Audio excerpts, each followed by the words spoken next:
Tonight on Southwest Local News. A kidnapping charge in Port Fairy over a 2-year-old boy. 2 cars collide north of Port Fairy with 4 taken to hospital. New report on the extensive damage to Port Fairy's pool. And in sport, the results are back for the state hockey finals. Live from Silver Ball Studios in Warrnambool, this is Southwest Local News with Sharna Rogers. Good evening and welcome to Southwest Local News. Police have charged 2 people in relation to an alleged kidnapping incident in Dandenong on Wednesday, the 20th of May. A 2-year-old boy was located with the man and woman who are known to him in Port Fairy about 9 p.m. on the 20th of May. He was not physically injured. The 38-year-old New South Wales man was charged with kidnapping, reckless conduct, possess, drug of dependence and driving offences. He was remanded to appear at Melbourne Magistrates Court on the 13th of August. The 28-year-old Dandenong woman was charged with kidnapping and reckless conduct. She was remanded to appear at Warrnambool Magistrates Court today. Police are seeking information about a 2-car collision that led 4 people to be taken to the hospital early Thursday morning. Emergency services were called to the intersection of Riverside Road and the Port Fairy Hamilton Road just before 7 a.m. It's alleged that one of the cars driving south veered onto the wrong side of the road, leading the second vehicle travelling north to take evasive action. Police are seeking dashcam vision and asking for anyone who witnessed this incident to come forward. A new technical report reveals severe structural deterioration at the Port Fairy pool, concluding that simple repairs are no longer viable or a safe option. According to the Moyne Shire Council, a fix-it approach carries too much of a risk and a cost, though they stress no final decisions about the facility's future have yet been made. Councillors will officially review the report's findings this coming Tuesday. Meanwhile, community feedback on the Shire's broader aquatic facilities strategy closes today. For more information, visit the Council's website. Members of the Warrnambool business community gathered at a networking event at Lady Bay Resort today, featuring a panel of local business owners discussing their journey. The event was first held last year and was hailed a success, with the council's economic development team keen to make this event more regular. Norton Motor Group principal Marcus Norton, Skin Fit owner Danielle Singleton and Schnitz franchisees Nicole and Scott Madden featured on the panel, which was hosted by Matt Monk. The aim of the event is to provide the business community with an opportunity to spend time with other like-minded people in the community in the hope that they draw on the experiences of others to help their organisations. It's a great format for us and it's fantastic. We've sold out. We've got over 80 here today and majority are local small to medium business owners and this is a format that gels really well, and I think they love to hear from other small businesses about the challenges and the issues they're facing, the things that work. I think then you can walk away and think, well, you know, we're not the only ones who are struggling with that or you know, that's affecting us, but also hopefully pick up a few tips. Registrations are now being taken for the Lifeline Push-Up Challenge. The challenge is to complete 3,307 push-ups between June the 3rd and the 26th. The number of push-ups have been chosen as it represents the amount of lives lost to suicide in 2024 in Australia. The challenge can be undertaken by individuals or within a team, and registrations are being taken at the Push-Up Challenge website. Former football star and anti-violence campaigner Phil Cleary is heading to the Crangamite Shire to share a deeply personal message. After his sister Vicky was tragically murdered by an ex-boyfriend, Cleary dedicated his life to breaking the cycle of gendered violence across Australia. He will be speaking at Camperdown's Kalara Centre on Friday, June the 5th, urging the community to challenge disrespect and change attitudes. The event is free, but seats are limited. Secure your place today by registering at crangamite.vic.gov.au. Mayor Ben Blaine and CEO Andrew Mason are currently in sister city Changchun, marking the council's first official delegation to the region in 6 years. The self-funded trip is strictly business, aiming to unlock lucrative trade and tourism pathways for southwest Victorian exporters, with China acting as a major importer of Aussie dairy and agriculture. Local leaders are pitching Warrnambool's premium produce directly to overseas buyers. The duo will also hold high-level meetings in Beijing and Shanghai before wrapping up the fast-paced trade mission later this week. Warrnambool City Council has opened applications for a $300,000 community grant pool. The funding is split between the Festivals and Events Fund and the Community Development Fund to support local initiatives. It follows the success of the inaugural Filipino Fiesta, which drew 700 people this year with council's backing. Organisers and local groups are encouraged to apply online at warrnambool.vic.gov.au before the deadline. This week is Volunteer Week, and one local sanctuary is looking for some extra helping hands.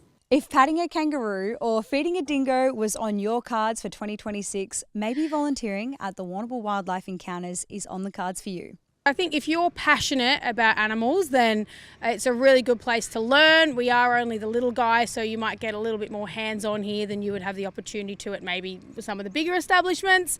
So yeah, if you love animals and you want to learn about them and their husbandry and a bit of training and just up for it, yeah, just come have a crack, basically. Co-owner of Warrnambool Wildlife Encounters is on the lookout for volunteers to help care for the vulnerable animals in her charge.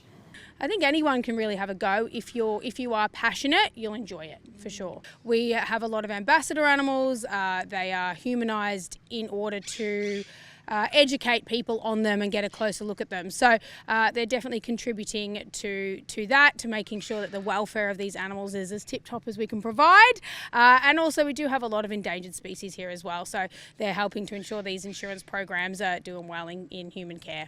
I love the animals and I know a lot about them, and I'm really blessed to be in this role. We need to make sure that we are giving them that best environment and everything's clean and they're really well fed and just providing the best care for them that we can. As the sanctuary grows and welcomes more critters, it's more important than ever that every animal gets the best life possible. Volunteers are always pretty much the backbone of lots of wildlife organisations, so coming out and giving us a hand entails lots of raking, feeding, food prep.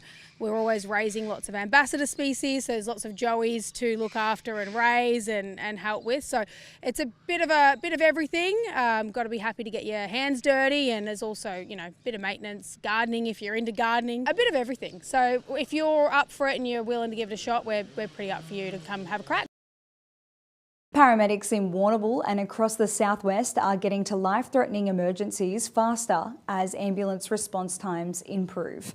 New data shows local crews are clearing hospitals nearly 8 minutes quicker than this time last year, getting life-saving resources back on the road sooner. According to Ambulance Victoria's Regional Director Jessica McGowan, these faster handovers are directly leading to better outcomes for critical patients in our community. Officials credit the improvement to new emergency care standards as well as triage services, freeing up crews by diverting non-urgent cases. With a busy winter ahead, residents are urged to save 000 calls for emergencies and use virtual EDs or local urgent care clinics for minor ailments. Everyday spaces across the Moyne Shire are getting a major burst of colour. Moyne Shire Council has launched a new public art program starting right now at the Croydon Theatre and Mortlake Community Hub. Local and regional artists will have their work reproduced at a massive scale for highly visible outdoor exhibitions. The displays will rotate 4 times a year, ensuring there's always something fresh and vibrant to see in the town centres. According to Mayor Jordan Lockett, the initiative is a fantastic way to showcase local creative talent while encouraging people to stop and explore our communities. That's all in general news, and after the break we'll return with sport and weather. Back shortly.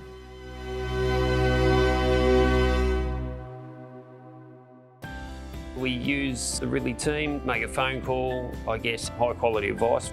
We tend to have 6 weekly visits from the team where we do a full farm walk and herd health check.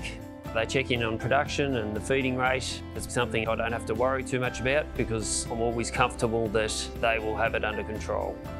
The feed that comes out of Ridley's fully confident every day of the year that it's high quality grain or pellets.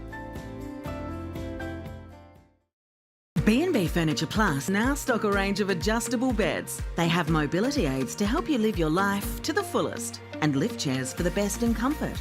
B&B Furniture Plus is locally owned at 203 Lava Street, Warrnambool. Hi, Ben Cunnington here. When it comes to looking after my property, there's one place I trust, Bell's Garden Centre.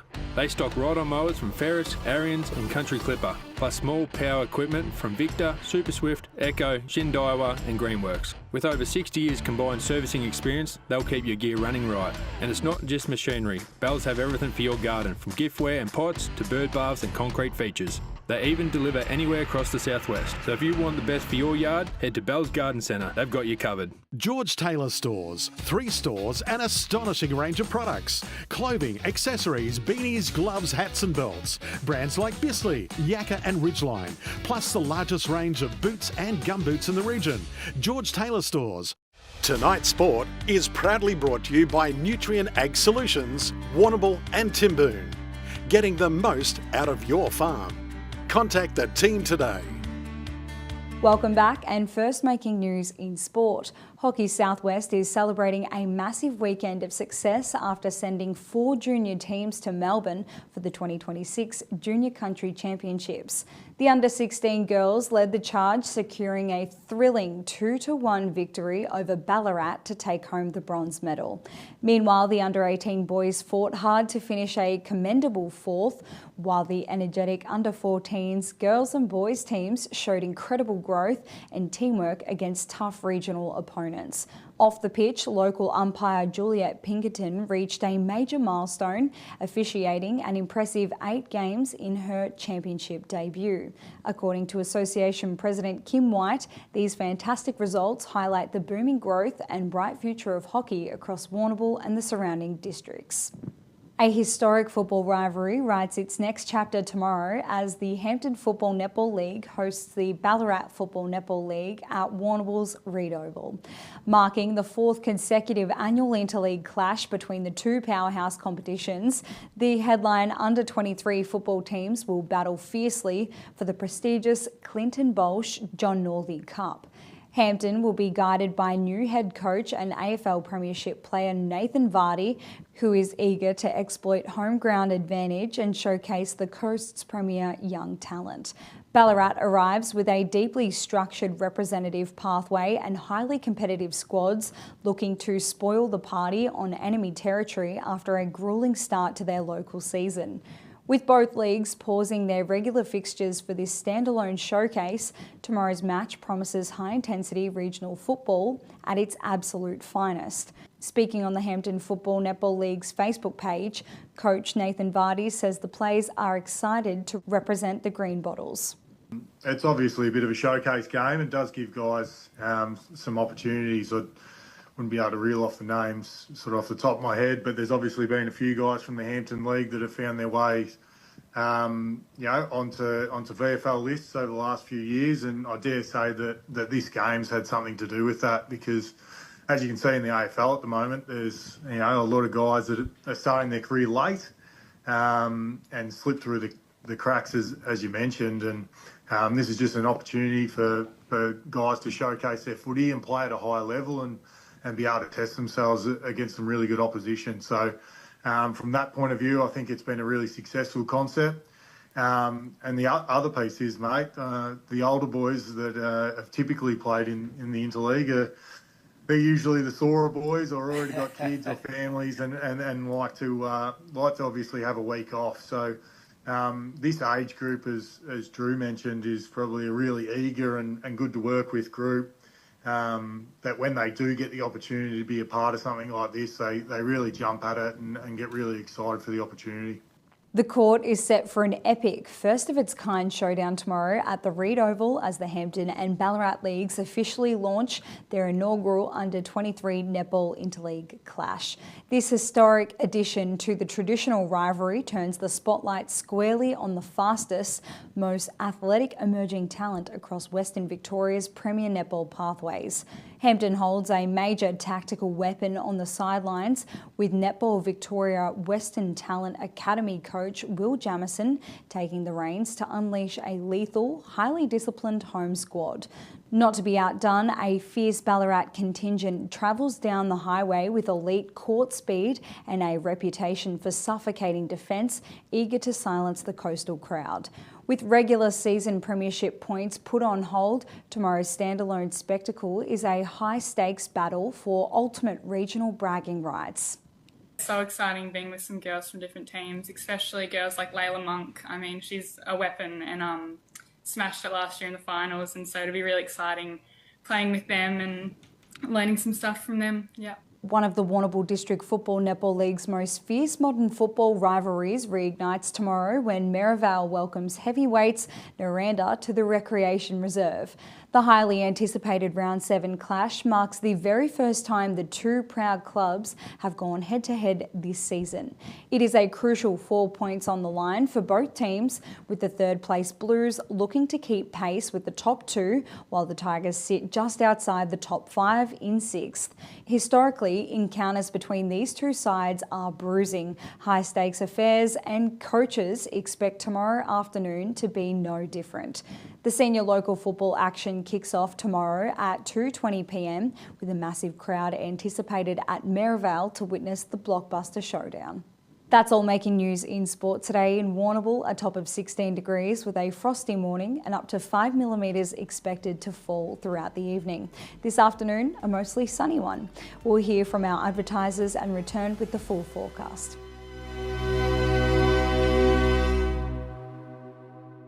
At ASAP Local Plumbing, we know that when it comes to your home or business, you need a team that gets the job done right the first time. From expert hot water system installations to full septic tank and drainage solutions, we handle the heavy lifting so you don't have to. We're your go-to, trusted professionals for water quality and filtration. Get in touch today to book a quote or visit our website. ASAP Local Plumbing, your local plumbing experts.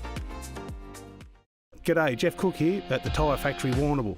We're more than just tyres. Our team not only specialise in helping you with your tyre needs, but other mechanical needs as well. The Tyre Factory Warrnambool has all the leading brands of tyres, including Hankook, Maxxis and BFG.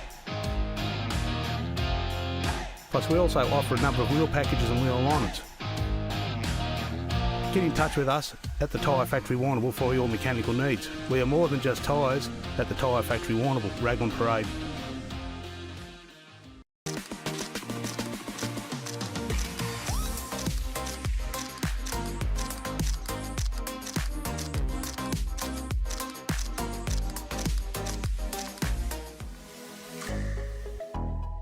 Hi, it's Rob from the Vet Group. Heifers are the future of a dairy herd, and the Vet Group is here to help your heifers meet their potential, whether that's by monitoring worm egg counts or mineral levels, or designing a vaccination calendar to help prevent infectious disease. Our techs and vets can make things easier for you on farm by weighing heifers, assisting in synchrony programs, and teat sealing heifers to prevent mastitis at calving. The Vet Group, making herd care easy. Tonight's weather report is proudly brought to you by Anchor Point Retirement Village. New homes are being built now. Book a tour today. Welcome back. Partly cloudy days ahead with light winds for the weekend, expecting frosty starts. Now to Port Fairy, a top of 18 degrees tomorrow with a partly cloudy day and northeasterly winds. 18 on Sunday with northeasterly winds and a chance of fog in the east. Overnight temperatures will be falling to 8. Monday, a partly cloudy day with a high chance of showers, topping at 18 with southeasterly winds. Shifting inland to Mortlake, a partly cloudy day with a top of 18 and no rain. Sunday also topping at 18 with a cloudy day and northeasterly winds remaining light. 18 on Monday and high chance of showers with partly cloudy conditions. Around the Colac and Camperdown region, expecting a partly cloudy day tomorrow with no rain, topping at 17. 17 again on Sunday with only 2 millimetres to fall and a medium chance of showers, 4 millimetres to fall with a cloudy day. In Port Campbell tomorrow, a top of 18 degrees. On Sunday, also 18 with only 1 mil to fall. As for Monday, showers throughout the day with a top of 17 degrees, up to 6 millimetres to fall. And on Tuesday, those showers are due to increase to up to 15 millimetres throughout the day. Home to Warrnambool, 18 for the next 3 days. Tomorrow, a partly cloudy day with light winds approaching from the northeast on Sunday. And to start the week on Monday, expecting 5 millimetres to fall with southeasterly winds. That's it from your Southwest Local News team, and thank you for tuning in, whether that be on podcast, online or on 3-Way FM. If you missed any of the bulletin, you can watch it back on demand at southwestlocalnews.com.au. Until Monday, have a great and safe weekend. Good night.